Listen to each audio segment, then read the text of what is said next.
One of our causes of disorder in our life is sorrow.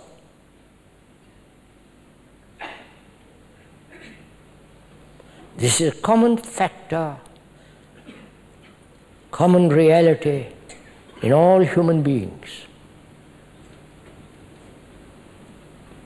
Everyone goes through this tragedy of sorrow, here or in the Asiatic world or in the Western world. Again, this is a common thing we all share. There is not only so-called personal sorrow, but there is the sorrow of mankind. Sorrow which wars have brought about.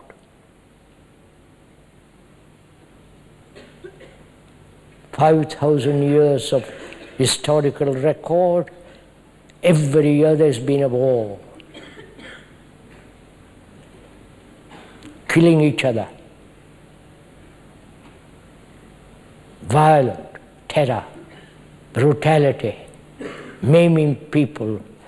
People who have no hands, eyes, and so all the horrors and the brutality of war, which has brought incalculable misery to mankind. It's not only one's own sorrow, but the sorrow of mankind, the sorrow when you see a man who has nothing whatsoever, just a piece of cloth, and for the rest of one's life he's going to be that way. Not in these Western countries, but the Asiatic world, it's like that. And when you see that person, there is sorrow. There is also sorrow when people are caught in illusion, like going from one guru to another, which is escaping from yourself. That's a sorrow to observe this. The clever people going off to the East, writing books about it, praising some guru, and we all fall for that nonsense. That's also sorrow. Sorrow that comes when you see what the politicians are doing in the world, thinking in terms of tribalism. That's also sorrow. So there is personal sorrow and the vast cloud of sorrow of mankind.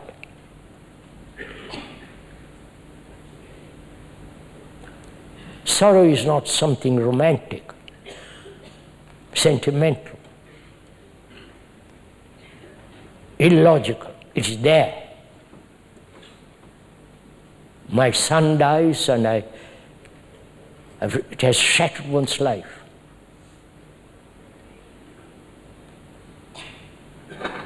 And we have lived with this sorrow from time measureless. And apparently, one has not resolved this problem.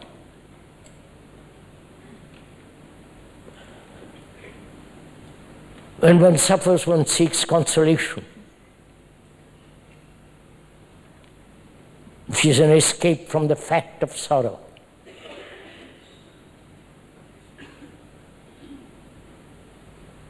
When there is that grief, you try every form of amusement, escape, but it's always there.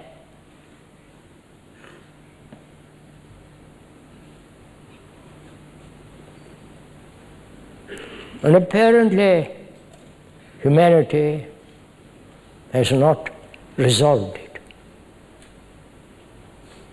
And we are asking the question whether it is possible to be free of it completely.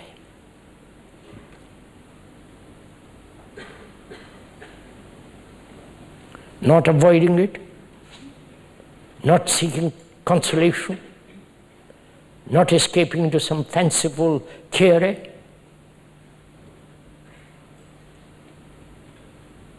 but to live with it. Just let's understand what we mean by that word, live with it. Not let it become a habit, like most people do. They live with nationalities, which is most destructive. They live with their own separate religious conclusions. They live with their own fanciful ideas and ideals. And that again brings their own conflict. So to live with something, to live with sorrow, not accept it, not become habituated to it. That is to look at it, to observe it, without any escape, without any question of trying to go beyond it, just to hold it in your hand and look.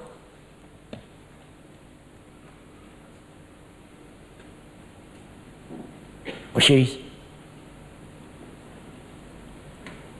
sorrow is also part of this tremendous sense of loneliness. You may have many friends, you may be married, you may have all kinds of things, but inwardly there is this feeling of complete loneliness.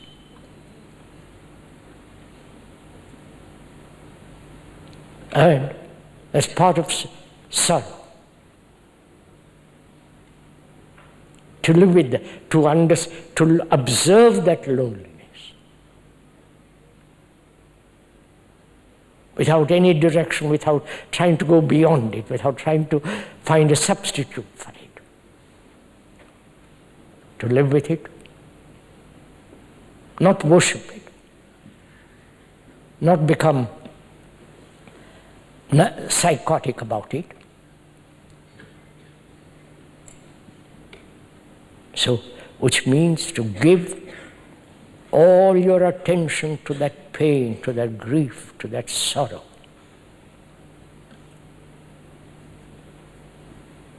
So when my son dies, or somebody whom I think I love dies,